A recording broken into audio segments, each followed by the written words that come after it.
What is up to YouTube? My name is Alan, aka NeoCrypter, and today, welcome to a small little tutorial of sorts. Someone asked me in the comments a couple days ago how to install mods, and I thought, well, that might actually be a useful video to make. So, well, here we are. I am going to briefly touch on installing mods to the client of Ark, which is a really simple process. I also will touch on how to install them on a server and get all that, and then maybe we'll touch on like INI settings, because certain mods have different INI settings that you can go in and tweak in both, for single player and on your server. Anyway, if you don't know how to install mods for Ark on PC, because this is covering PC, I have no experience with Xbox, PS4, anything like that. I personally, we have an Xbox One, but I have never touched it since we bought it, other than to watch Netflix. So don't ask me about the consoles, guys. No idea whatsoever. Okay, so in Steam, go to your Ark or your little library thing over here. If you're in big, I don't know how it works in big picture. You might have to look at that. But typically, if you're on the default Steam layout, just select Ark, scroll down a little bit, browse the workshop, and then you can, once it decides it wants to load. Sometimes Steam is a little bit slow on loading things. You can just pick out something you like. Let's go with, let's just find a mod. The most popular mods of the week are always displayed on the front page right here, as you can see. And you can click on any of these, it'll take you to it. Any of these that you see with puzzle pieces, this confused me for a long time. You will see green puzzle pieces, you will see yellow puzzle pieces, and red puzzle pieces. Green means it's stackable.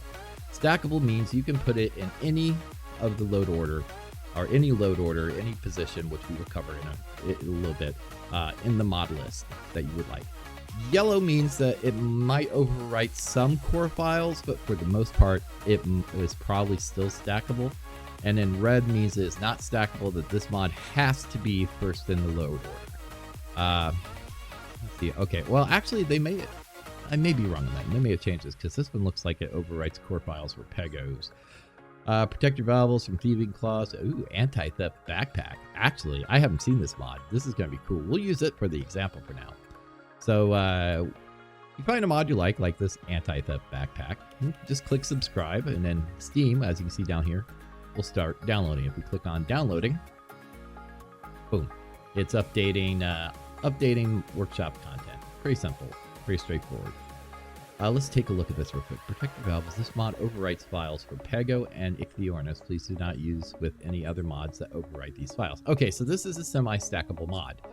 As long as you're not running a mod that remaps Pegomastix and Ichthyornis, then it should be fine. If you are running like a lot of the Dino overhaul mods, will modify a lot of the creatures, so you might not get the desired results from this mod if using one of those. Those typically have to be in your first slot. So anyway, so you have a mod subscribed. Let's make a quick note of this number here. For like installing on servers and stuff, usually they will have the mod ID posted somewhere on the main page of the mod itself. If not, you will find it up here in your little Steam address bar. If you do not see that, let's see. There is a setting, which I actually don't remember where it is, to turn this on and off. Look it through your preferences and make sure it is enabled. That's the main thing right there I'm trying to say. Because if they do not have the mod ID listed here, instead of posting down below, because there's always a bunch of comments asking what the mod ID is, all you have to do is look up here, and it'll say ID equals, and that is your mod ID. So keep that in mind. All right, so now that we have this installed on the client, let's go ahead and go back to game mode. Thank you. And load up Ark. And I always prefer play Ark no battle eye anti-cheat, because I don't play on the official servers, so I don't feel the need to load I don't feel the need to learn how to talk. I don't feel the need to load Battle Eye, because it's just another thing running, and I play on private servers that don't use it, so whatever. All right, so let's let Ark load up here. And then once it does, as you can see, it takes a second or so on my computer. I don't have the strongest CPU in the world, but it gets the job done. Okay. You know what? Let me fix this real quick. The UI scales. There we go. Now, if you look down here in the bottom right corner, it's installing one mod. Okay. It's already probably installed the mod we downloaded because that was stupid fast and small. Right now, it's installing a map I have installed, the Crystal Isles map, because there's a huge update coming to that, so I'm going to have to check that out. But typically, after you download a mod, it's going to say installing down here, and it will take some time. This will probably sit here for this particular mod, installing for the next 3 or 4 minutes. We're going to let this go, and I will come back when this is done installing this one mod. All right, now that that is done installing, you can see it's gone away. One other thing to note before we leave this page is right here will be any total conversion mod that you have installed. To activate a total conversion, it's as simple as clicking on it. After it's installed, it'll show up in this list, and then it'll relaunch Ark. Okay, so to add mods actually, you know what? Let's go ahead and clear this. This is one thing with modding Ark that I wish they would do is have a way to mass disable mods. Okay, so any map mod you have will show up in this. As you can see, I have quite a few. We're actually going to go with Actually, we're not going to go with Crystal Isles because there was something I need to do for that to work. We will go with Ragnarok. Why not? Now, to add a mod, it's as simple as finding the mod you downloaded, like the anti-theft backpack, which I wish there was a way to organize this list as well, because as you can see, I've got a lot of mods. So we gotta find our mod in this list, right there, and set it over there. That's all you really have to do to mod the client. Then you can click play single player, and it will load in. Caveats: as I said, this mod overwrites core files. It changes Pegomastic and the Pelicans. I cannot think of the names right now, but you know what I'm talking about. So if we say had something like, I don't know, where is it? Find a dino mod. Probably passed like 4 of them, didn't I? Yeah, there we go. DOX, Dino Overhaul X. So if we have the load order like this will not work out too great, I am sure. Dino Overhaul X modifies a lot of core files. It's not a stackable mod. This mod has to be first in the load order, which in theory, I should be able to click this button, one would think, and move it up, but that is not the case. What you have to do is you would have to remove this mod, so this will pop up into the first load order. So when you're doing load orders, you have to basically think about how you're adding them to begin with. But right now, we're just going to test this out. So I'm going to hit play single player, and everything should load right up, and we'll be back when the map is loaded. All right, guys, we're loaded in. I'm actually on the Crystal Isles map. Ragnarok, for some reason, there might have been some updates that I missed where I needed to delete the mod folder. By the way, that does happen sometimes. If you are having problems with a mod after an update, completely delete, go into Steam, and I'll show you. Actually, I'll show you that in a minute. But anyway, so yeah, all you gotta do is log in. You can go to your Ingram's list, and your mod that you installed should show up. So if we go all the way down here, anti-theft backpack, boom, right there. Pretty cool, pretty simple. And then from there, it's just probably crafted in your inventory, just a little fiber, a little hide, and you're good to go for that one. All right, guys, I will show you where to find your mods if you ever need to delete your... God, this map is so gorgeous. I love it. I will show you where to delete your mods if you ever have a problem with a mod not wanting to load after an update or things being screwy. All right, now that we are back to the desktop. So if you ever have a problem with a mod after an update, as I was previously saying, easiest thing to do is to go up to your Ark folder, click on Properties, go over to Local Files, and then go to Browse Local Files. And that will bring you straight into the Ark folder. From there, you go into Shooter Game, Content, Mods. And you remember that mod ID I was talking about earlier? In here, you will see a whole slew of mod IDs, and somehow I got unmuted. Be right back. Okay. I'm in Discord with Tag and Evo. We're working on something. So I just muted up for this clip. Anyway, you will find all your mod IDs, and each one of these folders, it contains the mod that corresponds to the ID. The folder is named after the ID. So let's see, I don't know which mod this is, but the basic thing is just find the mod ID in this folder and delete that folder that is named after that mod ID. Now, if you want to be really sure about it, you can go all the way back into Steam Apps Common and go to Content. Wait. Steam Apps. There we go. Steam Apps Workshop Content, and then I believe 346110 I believe is the ID for Ark. Yeah, this has the exact same mods in here. So you can go into this folder too. Again, that is, wherever Steam is installed, Steam Apps Workshop Content 346110, and delete it from here. Basically, when Steam downloads a mod, before putting it in the Ark mod folder, it puts it into this folder and then copies it over. So normally it will delete out of here, because this actually has stuff in it, so that's probably weird. Actually, that's very weird.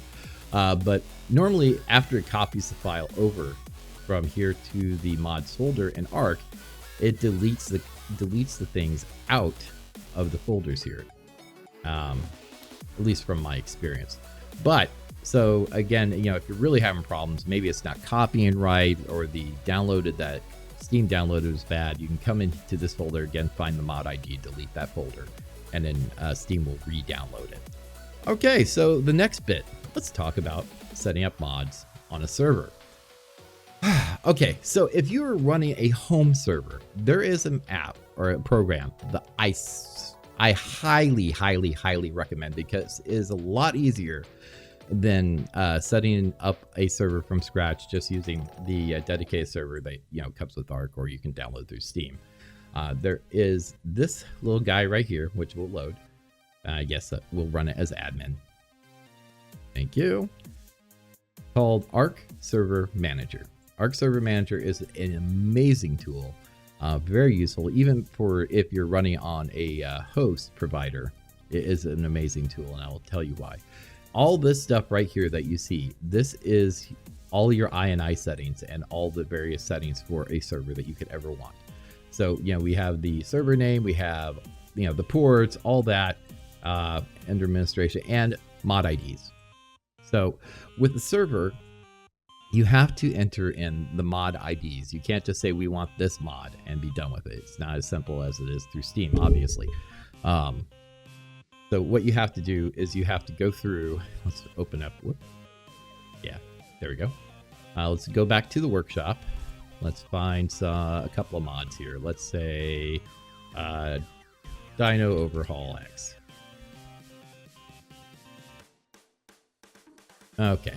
When we find the mod, we get the mod ID. Let's see, does Mike have it here? Yes, Mike does. Okay, so copy the mod ID, and then you would, in your Ark Server Manager, you would go boom, put it there. If you want to add another mod, you put a comma, and then pick another mod. Let's say the Super Spyglass. We'll grab the ID. I'm just going to grab it from the bar at the top, because I don't feel like scrolling down. And paste it in, rinse and repeat for each mod that you want to add. And then all you have to do is it has this arrow here that you can click to install all the mods. It will, and also it updates them as well. And it will open up a command prompt if you have it configured to do so. Ark Server Manager is really a topic for another tutorial. If you guys want to learn about it, I can teach you guys about Ark Server Manager. It is a really great tool, but it makes generating INIs a lot easier. And if you're running a home server, again, it is a great way to set it up. Makes things real nice and easy. So after that is done, basically you would just hit save, and you could hit start, and it would run up the server with those mods, and then you connect to it like you would normally. So for home server, Ark Server Manager is the best way to go. If you're not using Ark Server Manager, we're just going to go ahead and open up this server's installation file, because you don't necessarily need Ark Server Manager to run the server. But what we want is the configs. So, which I don't actually have a server installed here. I just use this for generating configs. Again, but if you go into wherever you have your server installed, shooter game, saved, configs, Windows server. If you're under Linux, it would be Linux server. You will find your game.ini and game user settings.ini. Mods live in the game user settings.ini. So let's see if we can just do a quick find here, which is Control F on Windows. By the way, I don't know if it works under, I think it's also on Linux is Control F. On Mac, I believe it's Command F. But if we go here, I just search for mods. There is a line that says active mods equal. If you're wanting to do it straight from the INI, you simply take those mod IDs, paste them in here. Again, after each one, you put a comma until the very end of the list. The last mod in the list does not need a comma after it. If you put a comma after it, the server will not start. So that's something to keep in mind. But in this INI lives all of the relevant settings for your game. It has whether you're PvP, it has the permanent diseases on or off, your global voice chat, proximity chat, server passwords, your admin password for the server. So if you're doing something like me and you're making a tutorial, make sure you have a password that you really don't care about, or you're using an example password before you show this to anyone, because with this password they have full admin commands on your server. So not a thing you want, just saying. But yeah, in this lives the mods. It lives most of the settings you need for a server, setting up a server. Recovery rates, multipliers, everything goes in here. Some mods will actually come down here and put in INI settings. Speaking of which, we will do that next. I'm going to look up, I think Dino Overhaul X has some INI settings. So let me do some research. If it doesn't, we're going to probably go with Structures Plus, because Structures Plus has a plethora of mod settings that you can adjust in the INI, and that would be a great example for that. Anyway, guys, be right back. Okay, guys, we're going to go with Structures Plus for the INI settings for mods tutorial, because I think Dino Overhaul X has INI settings specifically for the mod, but I couldn't quite find them. It's been a long time since I've looked at that mod. Shameless plug, by the way. Some of you may have known that Tagback TV and myself have a Patreon server up and running. Well, Mago has now joined that, so we now have the trifecto server, so to speak. So Mago's patrons are now going to be playing on the server as well. We have changed it from Pugnation to Dino Overhaul X just for something different, and you can ignore that just popped up. So make sure you check that out if you're interested. Link to my Patreon is in the description and on my end card, and then I'm sure that Tag and Mago also have links to their Patreons in the same places. So visit their channels. Tell them I said hi. Okay, shameless plug over. So to find out if your mod has INI settings, a lot of times it will say something about it in here in the description. So like config options right here, extensive list of config options, blah, blah, blah. See the discussion. Go over to the discussion area. As you can see here, all this is settings for this mod specifically, and they have them all listed right here. And then below it tells you the details and what each of those settings do. So what you want to do is come over here and say it, this little bracket, Structures Plus bracket, you will want to copy that. And then let me get that INI back open. Right. Yeah.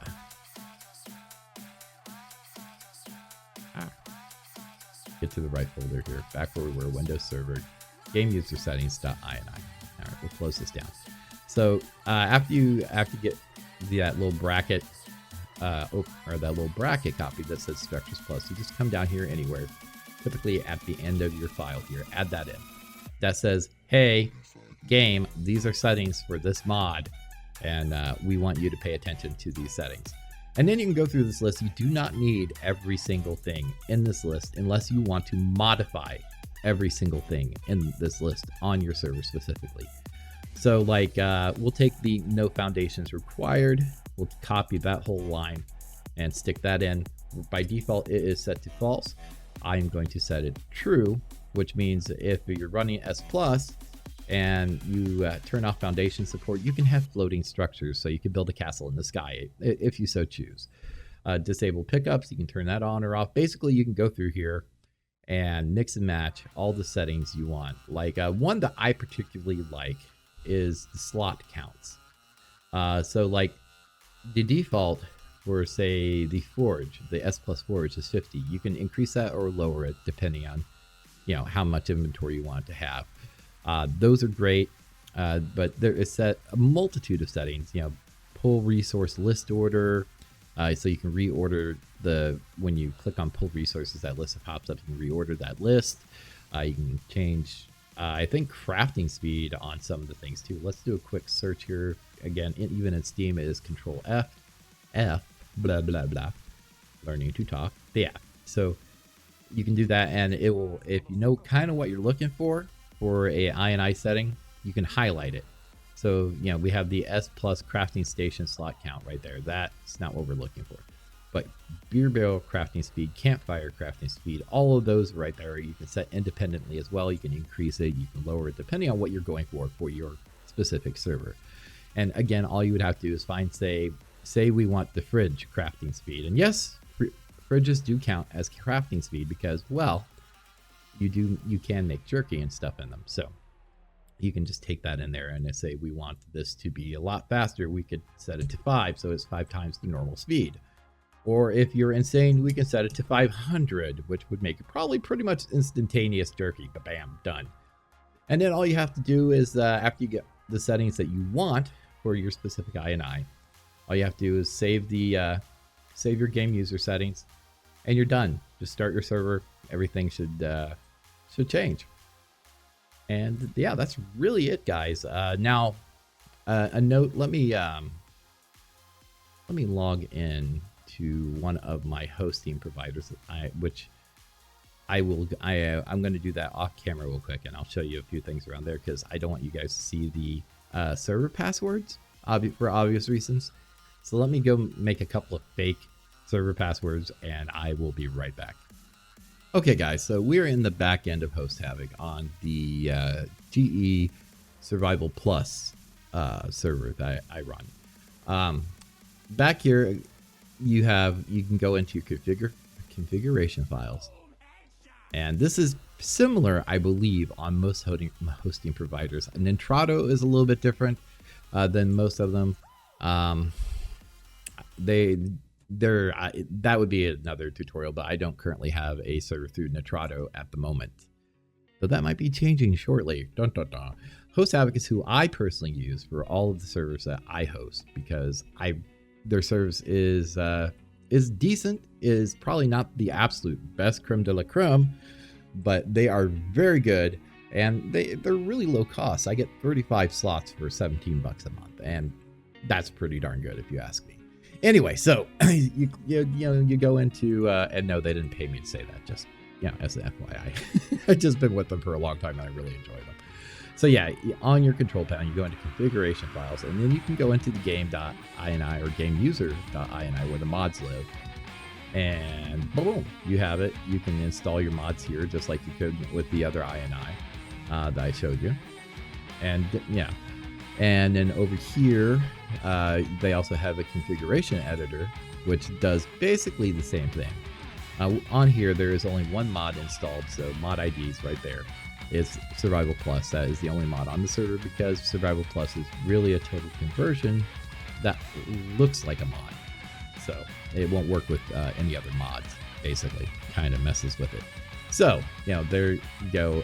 For hosting providers, like I said, each one is a little bit different, but for the most part, they all have some kind of control over the INI through a nice, GUI interface, graphical user interface. So yeah, pretty easy, pretty cool, pretty handy. And really, guys, I think that about covers this tutorial.